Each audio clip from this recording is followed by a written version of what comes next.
detik aja. Itu udah pasti kalau support atau hero-hero yang tipis tuh bakal tumbang. Iya, apalagi dengan pasifnya ini cukup menyeramkan. Dan apakah Kari yang akan menjadi target dari band kita kali ini? Dan kita akan langsung menyaksikan tentunya dari draft band and pick Onyx. Mendapatkan first pick mereka udah langsung ngebuang ke arah Eve. Ngebuang ke arah Faramis ini cukup respect ya, karena melihat dari Harley yang lebih memprioritaskan hero-hero high ground seperti Eve dan juga Parsia kemarin. Oh iya sih, kalau ngeliat dari historinya emang hero-hero high ground nih jadi favorit dari seorang Harley. Tapi kita ngeliat juga dari Malvinas Gaming, Fanny sempat digunakan oleh Kairi dari kemarin dan hasilnya bisa dibilang cukup luar biasa. Bahkan salah satu coach dari seorang Amos juga mengatakan kalau Kairi di kondisi yang terpressure dia masih bisa menggunakan Fanny dengan baik. So ini jadi salah satu alasan juga untuk Malvinas makan respect. Ditambah lagi adanya seorang Joy, hero yang baru tapi benar-benar bisa memberikan impact yang cukup besar juga nih dari seorang Joy. Ya, merepotkan ya.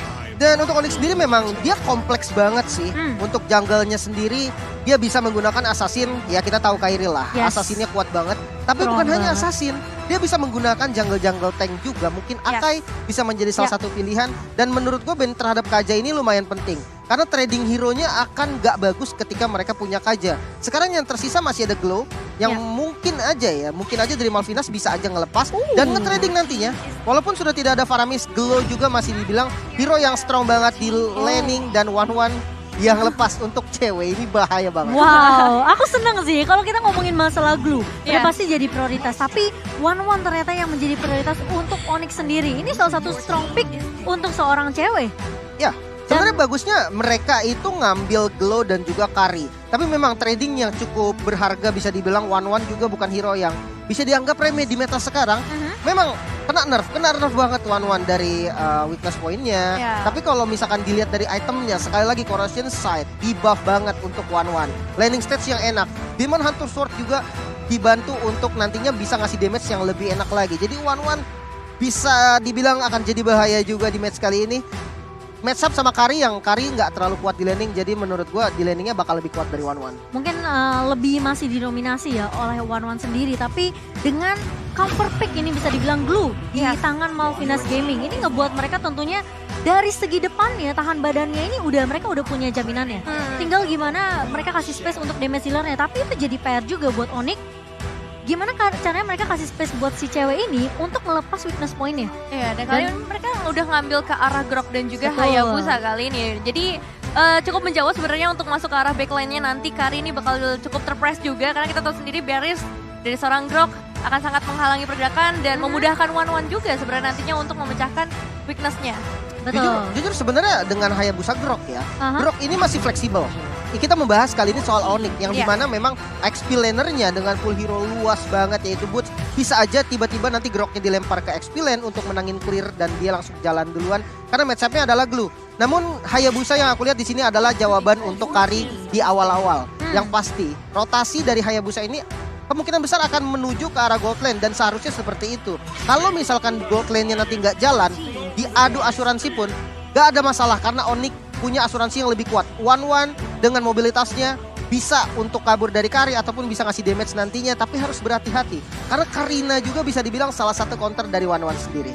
Dan memasuki bending phase yang kedua kita udah ngeliat ada Hilda. Ini yang mungkin bisa dibilang ya tim Malaysia atau Dark mereka ngebawa Hilda dan Masya waktu itu untuk nge-counter pergerakan dari seorang Kairi. Tapi kali ini juga di-respect oleh Malvinas sendiri. Jadi tidak akan ada Hilda. Min Sitar di sini yang kita tahu juga mungkin karena bisa nangkap ke arah one-one juga kan. Jadi langsung di-ban oleh tim Onyx sendiri. Namun kalau kita lihat dengan tidak ada Xavier, tidak akan ada salah satu mungkin bisa dibilang potensi untuk pemain-pemain dari tim Onyx ini untuk ngincer ke arah backline-nya atau ngincer ke arah pemain yang udah low juga atau mungkin nyuri ke arah objektif. Ya, meskipun Xavier ini kan emang butuh waktu yang cukup lama ya untuk dia bisa mencapai potensial maksimalnya, tapi untuk global presence ya emang nggak bisa dipungkiri Xavier ini masih menjadi pengganggu besar juga. Dan kita tahu sendiri ya dari Kari ini HP-nya nggak terlalu tebal, so harus dijagain juga apalagi dia akan menghadapi one-one nantinya. Dan Lolita yang menjadi hero pilihan terakhir untuk di-ban oleh Onyx. Ini Onyx bener-bener totalitas banget mau ke cover ceweknya sih. Benar-benar. Ceweknya bener-bener dikasih comfort banget nih. Ya Lolita selagi dia counternya one-one dan memang salah satu hero andalan juga dari Malvinas Gaming. Dan untuk band Xaviernya ini terbaca sekali dari Malvinas Gaming, dia ingin mempersempit pool hero match-nya. Walaupun dia belum punya match, tapi pick keempat adalah pilihan dia. Jadi dia bisa ngambil match-nya terlebih dahulu. Dan Chow serta Lolita ini adalah dua hero signature yang sering banget dipakai juga sama roamernya. Yes, jadi nggak betul. heran lagi ketika dia ngambil Chow. Ini nyaman banget buat Steffi sebenarnya. Iya, tapi satu hal ya, Chow untuk melawan Wanwan jujur agak susah sih. Agak sedikit beresiko karena kan itu ngebuka potensi juga untuk Wanwan ngelepas weakness point ya. Ya. Tapi kita tahu Steffi nyaman banget dengan hero-hero inisiasi yang kita tahu dia selalu bisa cari momentum. Jadi Lolita langsung di respect ban. Chow di sini yang menjadi mungkin ya salah satu hal yang bisa diamankan dulu sama Malvinas sebelum mereka mengamankan dua hero terakhir untuk Onyx. Benar, dan untuk match sendiri, kita melihat sekali lagi dari Onyx sendiri. Ya kita tahu, Sans, banyak Rian maksudnya, banyak banget hero yang bisa dikuasai dan Valentine ternyata menjadi pilihan. Untuk mengambil beberapa skill penting juga, Dwarf Dragon dan wow, ternyata Franco, ini menarik banget sih, jadi crowd controlnya ditambah lagi. Seperti yang tadi udah sempat gue notice juga, Grok ini masih fleksibel, bisa ditaruh di XP lane dan terjadilah Grok XP. Akan memenangkan rotasi dari Glow, dia nggak akan fight sama Glow. Dia akan fokus ke arah clear, langsung jalan ke mungkin ke arah mid lane ataupun ke arah jungle. Kali ini Onyx benar-benar pengen memanfaatkan strategi rotasi cepat. Tapi Loi yang menjadi pilihan terakhir untuk Malvinas mencoba untuk ngebuka map begitu terang untuk Malvinas. Ini cukup menarik, terutama juga dengan surprise inisiasi yang bisa dilakukan oleh seorang Loi. Ini cukup berbahaya sih sebenarnya. Dan kita tahu sendiri dari Malvinas Gaming sendiri, mereka sangat nyaman dengan bermain pick off. Mereka udah bawa Chow, mereka udah bawa Luoyi. So ya permainan pick off ini yang bakal mengerikan juga buat Onyx nantinya, dimana potensial dari Onyx juga sebenarnya cukup oke. Cuman ketika dihadapkan nantinya dengan seorang Luoyi, aku belum kebayang sih nanti bakal kayak gimana. Yang pasti satu sih, IMU dari Valentine itu pasti bingung banget. Nah itu mau ngambil siapa juga ya. Iya itu dia. Iya benar banget, tapi kalau ngelihat dari Malvinas sendiri, mereka memang lebih yang ke arah tabrak. Mereka punya Glue, mereka punya Kari, mereka punya Karina. Jadi ini sebenarnya potensi yang cukup besar banget untuk seorang Franco narik siapapun yang mencoba untuk memberikan damage para pemain-pemain dari Onyx. Sebenarnya memang Loi-nya sih yang paling main blowing ya. Wow, we will see seperti apa. Jadi langsung saja kita lihat untuk match pertama dari tim Indo Pride kita melawan tim dari Peru.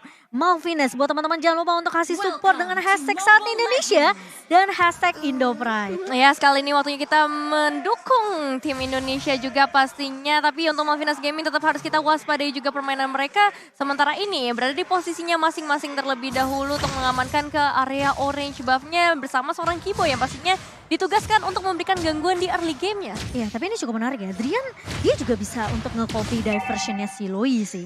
Jadi bisa kasih surprise dadakan juga. The Way of Dragon kan juga bisa ya. Benar, dia cukup banyak sebenarnya. Jadi tinggal gimana strategi dari Onyx sendiri untuk melakukan inisiasi war-nya.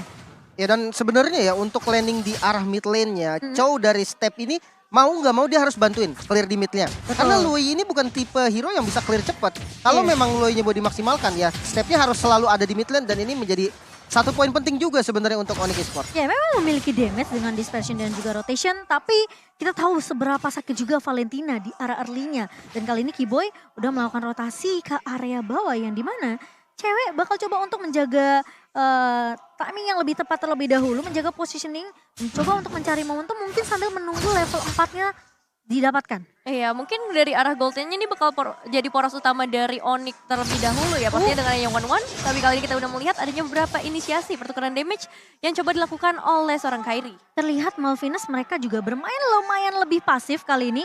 Karena mereka tahu yang dihadapi adalah Onyx. Yang dimana mereka punya early damage dari Hayabusa, mereka punya Valentina. Dengan rotasi dari seorang Kiboy, surprise Iron Hook ini bisa muncul kapan aja dari Onyx. Benar, karena di early ini kalau misalnya ketarik, itu bakal jadi bahaya juga, bisa potensial instant kill ada juga di sana. Dan Turtle Camp udah mulai hadir by UBS Gold, menandakan adanya objektif yang bisa diperebutkan oleh kedua tim, atau bakal coba untuk di-trade juga masih possible untuk saat ini. Iya, tipikal dari seorang cewek, ini mainnya bakal lebih hati-hati, nunggu momentum yang dimana kalau dia ngebaca bisa dengan ciri satu, baru dia inisiasi. Tapi kali ini lumayan ramai dari area turtle-nya, Boots udah melihat ada dua pemain. Sementara Drian bakal mencoba untuk mengcopy ke arah seorang Steffi di sini dengan Way of Dragon. Namun sepertinya untuk turtle pertama akan dilepaskan ke tangan Malvinas yang dimana ini dari dragonnya. Sebenarnya Turtle Slam by UBS yang sudah diamankan sama Malvinas ini yang ngebuat Onyx mereka nggak bisa terlalu overcommit untuk kontes karena mereka tahu seberapa menyebalkan Glue, ya nggak Lim? Benar, powernya memang kelihatan lah. Di level 4 dia punya Chow yang bakal ngeri banget dengan inisiasinya. Yes. Dan pergerakan dari Kiboy juga tadi udah mengarah ke arah gold lane. Dia tahu memang One ini adalah hero asuransi yang penting banget dan satu-satunya untuk Onyx. Jadi benar-benar harus dijaga. Iya, sementara kali ini sudah ada flicker dan bahkan dari latihan Koneka ada seorang Stevie dan First Blood by Infinix kali ini berhasil didapatkan oleh Onyx. Iya, langsung all in dilakukan oleh teman-teman dari Onyx untuk mendapatkan satu eliminasi yang cukup penting sebenarnya dengan gadenya Steve untuk beberapa saat membuka beberapa space juga pasti di area mid lane dan juga ke arah gold lane-nya. Ya, dan kali ini cukup pasif dari kedua belah tim. 3 menit pertama ya bisa dibilang. Onyx pun mereka bermain dengan cukup hati-hati. Mereka tahu seberapa kuat Malvinas juga dengan keadaan. Tapi kali ini lihat, tiba-tiba ada kejutan dari pemain-pemain dari Malvinas ini dengan diversion yang dimiliki oleh seorang Loi. Sementara Kiboy harus menjaga di area bawah terlebih dahulu 4 pemain dari Malvinas. Kiboy sepertinya akan menjadi target kedua. Ini benar-benar bahaya sih ya. Tapi kali dari seorang Dian apakah akan memberikan sedikit penghambatan terlebih dahulu untuk setidaknya nge-clear supaya nggak ada alter turret yang harus tumbangkan. Dan ini menjadi satu bukti ya, emang peran dari seorang Loi-nya bakal berperan besar untuk pick off metode yang dibawa oleh Malvinas Gaming. Ini bukan hanya teleportnya sih. Betul. Dia punya Chow dengan crowd yang oke banget. Ada Jet Kundo, ada 2 F Dragon. Ditambah dengan emblem tank yang bisa ngasih damage lebih lagi. Itu akan membuat dia lebih enak untuk inisiasi dan juga ngasih follow up damage. Itu yang paling penting. Ini bisa dibilang combo yang Malvinas tuh udah mulai kebaca ya Lim. Mereka punya diversion dari seorang Loi. Dan kalau sampai Stevie-nya join, berarti mereka udah tahu target mana yang mereka mau ambil. Kalau mereka sampai ke area bawah, berarti gold lane-nya cewek yang akan diprioritaskan. Harus sih, sebenarnya harus ke gold lane. Dua-duanya sama-sama asuransi dan satu-satunya ya. Dari Malvinas juga sama, dia hanya punya carry untuk late game-nya. Glow akan mengganggu, tapi bukan menjadi masalah yang besar seperti untuk One. Hayabusa bisa nge-target ke arah carry. Namun balik lagi, Turtle yang selalu didominasi oleh Malvinas Gaming. Dan kali ini lihat Turtle lagi-lagi by UBS Gold yang sudah dikuasai sebagian besar oleh pemain-pemain dari Malvinas dan Onyx. Onyx sepertinya bakal ngasih space sih ke arah cewek, coba untuk main di area mid sampai late game. Dan ini yang ngebuat tentunya Turtle lainnya berhasil diamankan oleh Malvinas by UBS Gold. Iya, dan sekarang pertanyaannya adalah pertukaran ke arah purple buff-nya dilakukan oleh seorang Kairi. Ini menjadi kerugian untuk seorang Prince Front. Bahkan kali ini mereka bakal coba untuk push aja di area outer lane bagian bottom lane-nya. Bahkan mencoba untuk memberikan perlawanan, ada Steve dan juga Harley di sana. Masih ditahan semua ultimate-nya dan membiarkan untuk ceweknya lari. Dan Kiboy berhasil mendapatkan dengan satu Iron Hook-nya. Namun ternyata bukan target yang diinginkan ketika Starfy tertarik dengan satu buah Iron Hook. Kiboynya langsung mundur. Dia mau narik itu ke arah Harley. Namun ternyata Iron Hook-nya malah nancap ke arah seorang Stevie. Dan buat teman-teman juga yang pengen yang lebih sering multitasking, kalian gak bakalan pusing kalau kalian pakai HP Infinix Note 12 2023. Unlock your multiverse dengan Infinix tentunya. Ya, betul sekali. Beberapa fight udah mulai terlihat kali ini perebutan objektif yang harus dilakukan oleh Onyx. Meskipun mereka kalah dari segi 2 turtle, tapi belum ada perbedaan gap gold yang cukup jauh dari Malvinas Gaming. Jadi kondisinya benar-benar sama-sama imbang. Hanya masalahnya nanti di outer thread bagian bottom lane-nya ternyata bisa diamankan oleh cewek terlebih dahulu. Padahal tadi dia yang sulit. Ini menurut aku ya, Onyx paham banget dengan satu momentum tadi. Dimana diversion dari seorang Loi. Ini yang ngebuat Onyx sekarang mainnya lebih waspada. Mereka tinggal nempelin sebenarnya ke arah Kiboy siapa yang bisa diculik, tapi Stevie kelihatan di depan mata Iron Hook-nya Onyx dan langsung terkena surprise begitu saja hilang. Stevie diculik oleh kawan-kawanan dari Onyx di area mid-nya. Ya, Onyx tahu banget sih dengan metode pick off yang dilakukan oleh Malvinas. Mereka selalu stick berempat dan selalu mendapatkan hasil yang bagus. Lagi-lagi Kiboy mencuri ke arah seorang Prince Front dan shadow kill dari seorang Kairi menumbangkan satu pemain lagi. Tapi Dragon kali ini masih mau lebih kah? Enggak, ternyata hanya mengusir pergerakan dari pemain-pemain Onyx saja. Iya, Dragon bakal coba untuk memberikan gangguan aja, pengalihan isi terlebih dahulu supaya nggak ada terlalu banyak damage yang bisa dihasilkan oleh Onyx di area mid lane, terutama ketika outer turret mereka hanya tinggal sedikit lagi menuju keruntuhan. Dan Turtle Camp by UBS Gold sudah terlihat di sana. Wow, Lim, ini sekarang mulai nih, perlahan tapi pasti. Onyx mereka mulai mendominasi dari segi, bisa dibilang pick off ya. Karena mereka bawa Franco.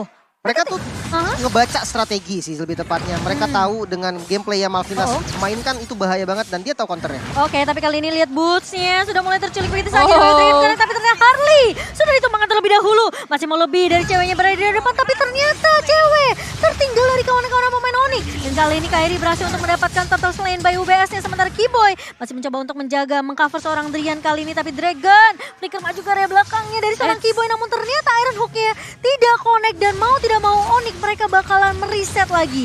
Cewek yang terculik, mungkin tertinggal dari kawan-kawan pemain Onyx ini yang ngebuat Onyx mereka nggak bisa langsung overaction lagi. Iya, cukup disayangkan pergi terlalu jauh ya tadi menjadi satu korban, tapi untungnya ada pertukaran setidaknya biar kerugiannya nggak besar ya, itu ke arah turtle lane-nya dari teman-teman Onyx. Dan kali ini dengan space yang besar banget mereka bakal coba untuk menuju ke area top lane Cimomo. Konsil dibuka tapi Joy langsung flicker begitu saja. Kairi mulai datang, ada hook yang connect dan kali ini duel Dragon-nya mencoba untuk menahan Keyboy tapi Joel tumpang begitu saja dengan shadow kill yang dibuka dan cewek melayang ke arah atas clock vaulting yang terbuka. Dan kali ini oh my god, datang Prince Franz mencoba untuk mengcounter pemain-pemain dari Onyx. Dan Rian duel Dragon yang sedikit terlambat menculik ke arah seorang Dragon, tapi ternyata Dragon masih cukup tanky. Kairi masih mau lebih 1v1 dengan Prince Franz, namun ternyata dari seorang Kairi pun tidak akan melanjutkan teamfight tersebut. Iya, bisa dibilang ini Dragon benar-benar memberikan gangguan yang maksimal sesuai dengan tugasnya pastinya sebagai seorang glue. Dia berhasil menyelamatkan teman-teman dari Malvinas Gaming yang tadi berada dalam situasi yang kurang baik. Dan kali ini Steph bersama seorang Prince Franz,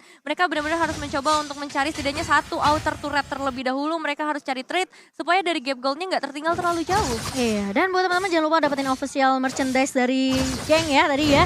Buat teman-teman biar terlihat keren tentunya mendukung tim favorit kalian. Silakan Lim. Ya, untuk replay by Infinix ya. Ini bagus banget sebenarnya inisiasi yang dilakukan sama Keyboy bersama dengan Kairi. Cewek berhasil terbang. Sayang banget dia nggak punya Inspire. Jadi damage-nya agak sedikit kurang. Ya mungkin butuh 1 atau 2 item lagi yang nanti bisa mungkin meratakan dari Malvinas Gaming. Tapi it's okay.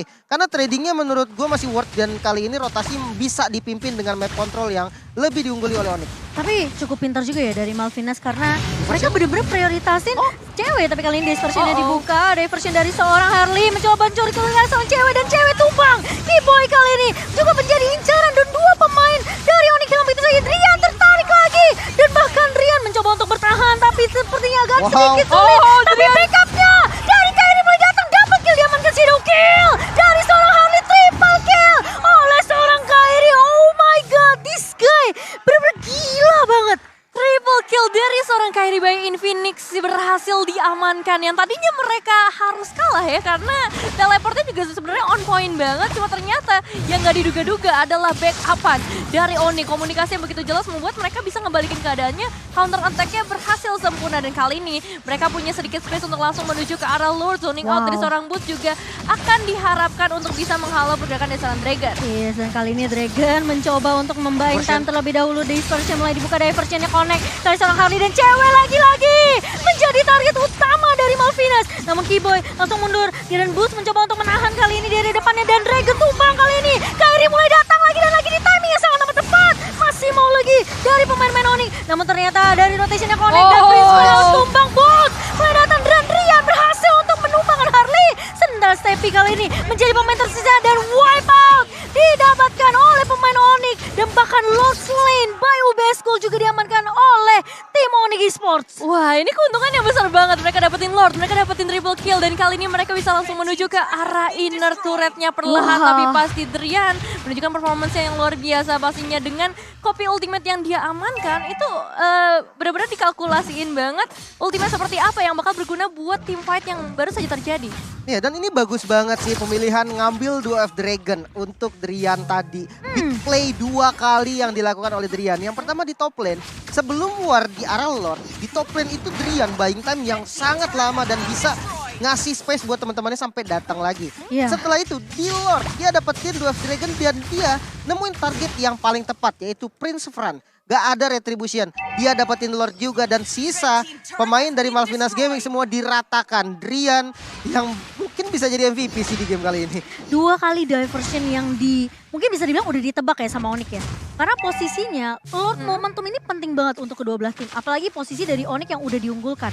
Mereka bisa aja sebenarnya untuk dapetin dan bahkan kelarin game ini secepat mungkin kalau memang Lordnya mau dicoba untuk ditahan. Tapi lihat Keyboy, ada Nukia Connect dan bahkan Harley yang menjadi korban utama bersama dengan Bloody Honey Connect. Kali ini Kairi mencoba untuk masuk area belakang. Prince Franz bakal coba dikejar, where are you going? Gak bakal bisa pergi kemana saja dan double kill diamankan oleh seorang Kairi. Dan kali ini menyisakan Dragon sendirian. Glue yang tersisa mencoba untuk menahan namun Onyx Esports mereka bakal berfokus. Dragon mencoba untuk buying time namun tidak akan bisa karena Onyx Esports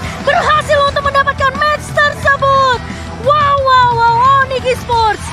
Dengan adanya glue yang diamankan Malvinas, bukan jadi suatu masalah, Lim. Yes. Cewek dengan One trading yang tadi sempat udah aku bilang, ini trading yang mahal. Ngelepas One untuk Onyx itu bukan suatu hal yang bagus. Oke, kali ini bayarannya adalah glow dan juga carry. Tapi ketika kita compare dari gold lane-nya ada One versus carry yang dimana memang akan lebih unggul dari One di awal. Ditambah adanya Franco yang selalu rotasi ke arah bottom lane tadi.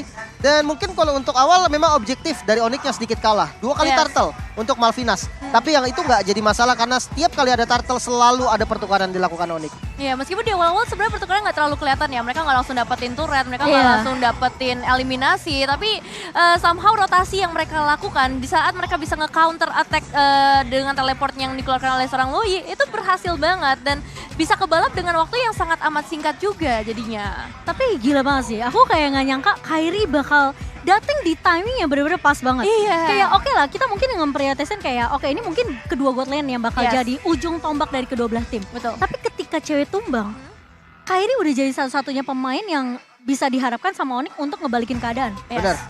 Pertama satu sih, ketika mereka numbangin cewek, ada satu hal yang pasti, mereka semua out position.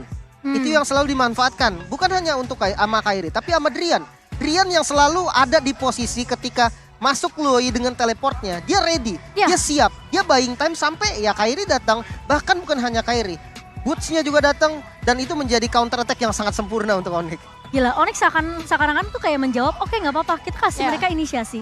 Kita kasih mereka diversion, kapanpun. Kita kasih ya anggapannya, mungkin cewek bakal jadi target prioritas mereka. Iya kan, berkali-kali. Kalau aku jadi cewek, aku sih udah bete banget sebenarnya. Bete banget. Iya kan, udah bete banget. Dari awal Gak dikasih kesempatan, close bolting berapa kali kebuka. Mungkin cuma sekali 2 kali di tim fight terakhir juga. Yang hasilnya banyak juga belum sih kayaknya. Betul, tapi in the end mereka tahu, cewek ini gak akan bisa bermain dengan leluasa. Mereka pakailah Kairi. Mereka kasih informasi, mereka kasih tahu ini skillnya udah dipakai. Ya kan udah bener-bener all in semua ke arah cewek. Kairi tinggal datang, tinggal sapu bersih. Iya. Wow. Dan aku ngeliat peran dari seorang Drian juga ya pastinya. Nggak cuma sebagai seorang mid laner, tapi aku ngeliat dia rotasinya juga cepet banget. Nge-backup di sisi kedua laning yang berbeda. Terus the way of dragon-nya itu yang benar-benar pas banget sih. Betul-betul. Apalagi Franco yang kita tahu Iron Hook di sini juga menjadi suatu kunci kemenangan. Karena Iron Hook itu benar-benar on point banget sih, Lim. Betul. Iya. Dan kita akan bedah dulu nih dari item build-nya. Sebenarnya dari goldnya lumayan lah. Tadi perbedaannya lumayan jauh di akhir-akhir 10.000 lebih. Tapi untuk early game-nya lumayan setara. Bahkan sempat diunggulin sama Malvinas Gaming. Tapi ya kita akan melihat dari mid lane-nya dulu nih. Dimana Drian dengan Valentin ya bermain dengan penetrasi pastinya dengan Divine Glaive. Tapi dia bermain dengan Clock of Destiny dan juga Lightning Transient. Jadi burst damage yang dibutuhkan itu bisa dikasih sama Drian. Sementara kalau kita lihat dari Harley, dari mid lane-nya juga bermain dengan Ancient Talisman. Pastinya butuh banget cooldown dong kalau ketika kita udah membahas soal Loi. Glowing One juga dibutuhkan untuk ngasih damage. Tapi sayangnya dengan perbedaan gold yang lumayan terasa, itemnya jadi agak sedikit timpang. Banyak banget item yang belum dimiliki sama Harley dan memang sebenarnya itu dibutuhkan banget. Sementara untuk kedua marksman, cewek di item keempat mau tidak mau dipaksa harus bikin Athena Shield. Dia tahu, dia sering banget diincar berkali-kali. Teleport dari Loi mengarah ke cewek. Tapi ya Athena Shield menjadi solusi, ternyata tidak. Damage dari Kari yang gak kuat banget tadi untuk ditahan sama siapapun sebenarnya. Lawan Kari ini cuma satu caranya, dibunuh Karinya, di-kill duluan Karinya. Karena kalau diadu gak akan mampu.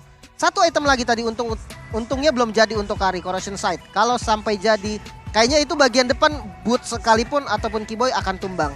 Tapi ya, Rich Guy kita sekaligus the carry-nya jatuh untuk Kairi. Jelas sih. Gila sih, well deserved banget ya. Apalagi dengan posisi yang dimana Kairi ini gak bisa tumbang duluan, Lim. Kalau Kairi sampai tumbang duluan, terus cewek juga tumbang, mungkin ini bakal jadi game yang sulit untuk Onyx. Tapi mereka tahu apa yang harus mereka lakukan. Setiap pemainnya mereka tahu kayak porsi tugasnya mereka masing-masing. Dan sesuai yang Lim bilang, ini Hayabusa memang di-pick bukan karena OP doang, tapi karena memang mereka tahu mereka harus incal ke arah Joel Crew-nya. Harus ada yang bisa loncat ke arah belakang. Benar. Tapi untuk Loi-nya sendiri gue respect banget sih 100% kill participation bersama dengan Prince Fran. Jadi rotasi dari junglernya Malvinas Gaming ini dia langsung di-follow sama Harley. Ketika misalkan katakan Karina dari Prince Fran ini ke arah bot lane, langsung di-follow. Loi-nya langsung teleport ke sana dan dia biasanya bawa Chow. Konsepnya tuh jalan banget. Cuman sayangnya ketika dia udah masuk ke mid sampai late game scalingnya, itu udah mulai kebaca sama Onyx. Iya. Onyx tuh udah mulai sadar, dia udah mulai tahu dan ya ke counter akhirnya. Inilah kekuatan dari tim Indonesia. Mereka adaptasinya yang cepat banget dan tentunya MVP by Infinix Note Series kita jatuh ke Kiboy. tangan Kiboy, sang pemancing luar biasa ya. Oke lah, Gila. Boy, asisnya 13, oke lah. Sebenarnya jujur dari hati kecilku Drian sih, yang make up play dari tadi tuh Drian Iya. banget. Tapi ya, it's okay. MVP-nya jatuh kepada Kiboy, dia juga punya performa yang lumayan stabil. Karena dari awal rotasinya Franco itu ya butuh mungkin satu catatan buat kalian yang nonton di rumah yang nggak tahu, Franco itu lebih mengerikan ketika dia nggak ada di map. Yes, Jadi betul. ketika Franco nggak muncul Surprise di ya. mid, di top lane ataupun di bottom lane, itu musuhnya terkena pressure. Sebenarnya ini hal yang sama dari kedua belah tim. Kayak kalau ngomongin Onyx, mereka punya Franco yang bisa culik, tiba-tiba ada Iron Hook keluar dari Iya. bus. Sebenarnya Malvinas juga sama, mereka punya Loi. Betul. Ya kan? Tapi masalahnya ketika satu momentum yang dimana Onyx cukup kaget ceweknya tiba-tiba ditumbangan di area bawah, mereka udah langsung nempel sama Kiboy. Iya. Karena mereka tahu mereka nggak bisa buka map. Ya. Iya, baik lagi sih emang dari Onyx-nya sendiri mereka udah ngebaca dari awal. Awal-awal mungkin kita ngeliat Kiboy, dia cuma diem-diem doang. Gak Pasti. ada Iron Hook yang terlalu banyak kelihatan. Tapi ketika udah ngebaca, oh mereka main pick off. Oke, kita balas dengan pick off lagi. Dan itu ternyata berhasil dilakukan oleh Onyx sampai akhirnya masuk ke arah mid game. Benar. Mungkin terbiasa juga main Kadita kali ya. Kadita Iya, juga sama sih. benar. Surprise Kadita itu kan ya. tipenya trapping ya. Heeh. Jadi dia stay in bus. Nah sama Franco juga ketika stay in bus pressure-nya tuh dapat. Beda-beda sama Chow. Kalau Chow dia kebanyakan stay in bus. Di early game impact hilang. Impact Chow itu di early game dari clear wave-nya itu cepat banget. Yes. Tapi ya kita akan lihat dulu dari replay by Infinix apa saja yang sudah terjadi dari early game-nya sampai ke arah mid dan bahkan late game-nya. Oke, kita masuk ke arah late game di mana memang gold-nya udah mulai dikejar balik sama Onyx. Di early sempat agak sedikit susah lah ya bisa dibilang untuk Onyx sendiri untuk ngejar gold yang dimiliki sama Malvinas Gaming. Tapi bukan jadi masalah karena ketika ada yang diincar pasti ada yang bebas. Seperti ini yang terjadi. Dimana Kairi yang selalu bebas untuk mendapatkan farmingannya levelnya unggul banget. Di menit 9, 13 levelnya. Sementara level dari lawannya belum ada yang sampai level 13. Itu membuktikan kalau dominasi dari Kairi memang ini terasa banget. Bukan gold lane memang, tapi jungle juga masih bisa carry the game. Dan ya ini, untuk sedikit tips mungkin ya, ketika kalian berhadapan dengan Loi yang selalu akan TP dengan posisi yang sangat bagus. Satu tips, jangan buka bus depan. Secure bus di bagian belakang. Dan bus yang tersisa di bagian depan itu akan menjadi target dari teleportnya Loi. Itu yang terjadi sama Onyx. Onyx ke-secure semua bus yang ada di bagian belakang. Dan tiba-tiba Loi TP ke arah tengah yang itu sudah diprediksi sama teman-teman dari Onyx sendiri. Sehingga dia tahu serangan akan datang dari bus tengah. Mereka siap, Drian dengan posisi yang bagus. Kairi juga siap follow up. Dan akhirnya War di Lord dimenangkan habis semua sama Onyx dan langsung ditutup gamenya. Tapi ya sih itu Drian satu momentum di area Lord ya. Dia The Way of Dragon ke arah Prince Franz. Iya. Yang dimana itu Lordnya tinggal dikit lagi. Sehingga kalau dia punya retribusi tinggal dipencet ya. Jadi nggak bisa retri. Iya, tapi Drian pintar banget sih, gila dengan permainan yang luar biasa. Dan yang pastinya juga kita melihat ya pemain-pemain dari tim Onyx mereka memang tumbang di hari pertama. Tapi setelah itu mereka adaptasi, mereka tahu apa kesalahan mereka. Dan akhirnya mereka mengimplementasikan bahkan dengan hampir sempurna untuk tim Indonesia kita. Waduh, tapi terkadang ya, karena kan kita nggak cash nih, kita harus ngomong, kita harus at least ya kan kita harus juga ngelihat menganalisa semua permainan yang terjadi. Nah itu bisa dibilang ya multitasking yang cukup ribet ya. Tapi sekarang udah nggak pusing lagi Nevin. Karena ada Infinix Note 12 2023. Jadi kalau mau kerja sambil main game, sekarang aku nggak sambil main game gimana? Waduh, jangan gitu Bisa, juga. bisa juga ya karena didukung dengan chipset tentunya dengan MediaTek G99, extended RAM hingga 13GB dan juga ada AMOLED display yang menawan menjadikan kamu tentunya siap mengalahkan semuanya. Mau deadline iya, mau main rank juga 24 jam juga iya. Dan yang pastinya juga bukan jadi halangan, jadi kalian langsung follow Instagram Infinix ID dan juga let's unlock your multiverse with Infinix Note 12 2023. Aduh, tapi by the way aku pengen ini deh. Oh ini ya, Infinix-nya ya. Waduh, wih keren banget ya. Ini hari ketiga baru pertama kali megang nih. Awas jangan dibawa pulang. Kenapa? Saya mau daftar dulu nih, pengen jadi pro player aku. Oh emang bisa daftar langsung ya kan kalau jadi pro misalnya player? aku udah berumur nih ya, pengen jadi pro player aja. Udah gak bisa jadi caster kan, jadi pro player. Soalnya MDL ini lagi open qualifier, Nevin. Jadi siapa aja boleh ikut ya sekarang? Boleh. Lim kan jago nih sama Nevin, main aja. Oh, Ntar kemarin- kita bikin tim. Kemarin saya udah didaftarin sama Nevin, ditolak katanya. Udah. Kurang bakat katanya. Astaga, ya udah kalau gitu aku daftar sendiri aja. Buat Yaudah. teman-teman juga yang mungkin jago ya, sering menangin turnamen di kota-kota kalian, Yap. kalian boleh langsung ikutan MDL Open Qualifier karena langsung bisa daftar untuk siapapun bisa ikutan. Dan yang pastinya juga kalian bisa dapetin slot ini nanti dibuat regular season MDL Indonesia season yang ke-7. Iya, karena sekarang esports for everyone ya. Udah Cimomo, udah fokus banget dia daftarnya. Nah, jangan sampai salah nicknya ya. Jangan sampai salah. Tapi ada hadiah juga balik lagi ya buat kalian, banyak banget nih setelah jadi pro player. Kita juga udah ngasih wadah dan sarananya. Kita juga pengen ngasih hadiah dengan adanya M4 Battle Night. Jadi Wow. kalian jangan lupa login ke dalam gamenya pada 21 Januari. Jadi kalian catat dulu nih tanggalnya 21 Januari karena nanti bakal banyak banget skin epic, terus juga ada skin choice chest. Pokoknya banyak banget kayak ada protection star juga, XP 2 kali, battle point 2 kali, banyak kan? Kalau disebutin satu-satu kayaknya nggak bakal kelar sekarang. Jadi catat sekarang juga 21 Januari dan jangan lupa ajak teman-temannya semua. Iya, jadi jangan lupa ya dicatat tanggalnya karena kalian bisa dapetin skin yang kalian inginkan tentunya. Wow, tapi kemenangan tim Indonesia kita tentunya memberikan full senyum hari ini. Yes. Tapi Onyx masih akan bermain lagi nantinya Yoi. di match ketiga. Jadi buat teman-teman kita bakal break terlebih dahulu karena next match kita bakal ada tim Incendio Supremacy yang akan melawan tim Burn X Flash. Jadi keseruan akan tetap berlanjut di match yang kedua. Jadi buat teman-teman jangan kemana-mana, kita bakalan break setelah yang satu ini dulu. Mau lewat.